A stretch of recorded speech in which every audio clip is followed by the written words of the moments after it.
We have continuing coverage tonight about the lack of diversity in fertility options. On Monday, we told you how there are not as many people of color who are donating either eggs or sperm, which is leaving families of color who would like to have a child of their own race with drastically fewer options. According to a study from the CDC, black women experience infertility at twice the rate of white women, and the demand for black donors is high. Joining us tonight to speak about experiencing egg donors, Brooke Jones from Stanford. Thanks so much for being here. How did you first learn about donation, and why did you decide to become a donor? Well, I actually first learned about the egg donation from Loom. I worked next door actually to the company, and I heard about it as an advertisement on the radio. I had no idea what it was, but I did a little bit of research. I filled out their questionnaire and was contacted to come in just for a screening. So if somebody's considering it, but they might be scared about the process, give an idea of what your first donation was like. Was it painful? Was recovery long? How did it go? Recovery wasn't long at all. The process, it actually went pretty quickly. You go in, they teach you about everything too. So it is a process where, medically, physically, mentally, you are going through some things. There's medical things that you have to do at home, but going in to surgery, it didn't take long. It was a very quick recovery. So recovery was, can you put a number on it, a few days, a week? Recovery was probably like around a day or two.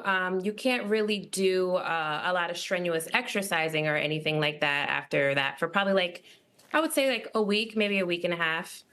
So we understand also that you've been a part of both open and anonymous donations. What was your experience like that? And it seems like everybody would do the anonymous part, but you wanted to be open too. What was the difference?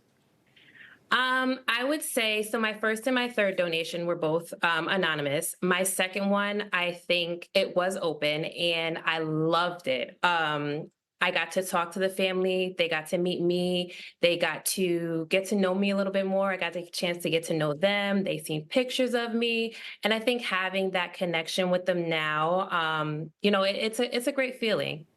Wow, that just sounds amazing. I would love to be a fly on the wall for that conversation. Okay, so what were some of the most difficult parts of the process, though, and talk about things that really helped to lift you up as well?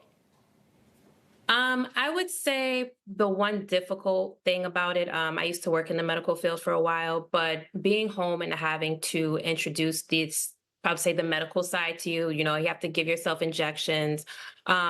Mentally, it's something that you have to do every day. So I would just, for future donors, it's something you really have to think about. This is not an overnight process. You really have to come in and, have the heart to do it. So what would you like one thing for people to know before they donate? Anything they should prepare ahead of time? I've heard that, many people probably go into it for the compensation. One thing you don't want to do is to go into this for the compensation. Your heart has to actually be in it. And you just have to know that it's a journey. It's not something that happens overnight. Your heart has to be in it. You have to really sit down and think about it. And I think for, myself in being a Black woman, the diversity in the egg donor pool is not there because, some people have, the lack of trust with the medical field and, it could be a cultural thing as well. Brooke Jones, we have to leave it there. Thank you so much for your time and your insight. This was a pleasurable interview, and it gave our viewers, I think, a lot of insight, too. Thank you. You're welcome. Have a good evening. You too.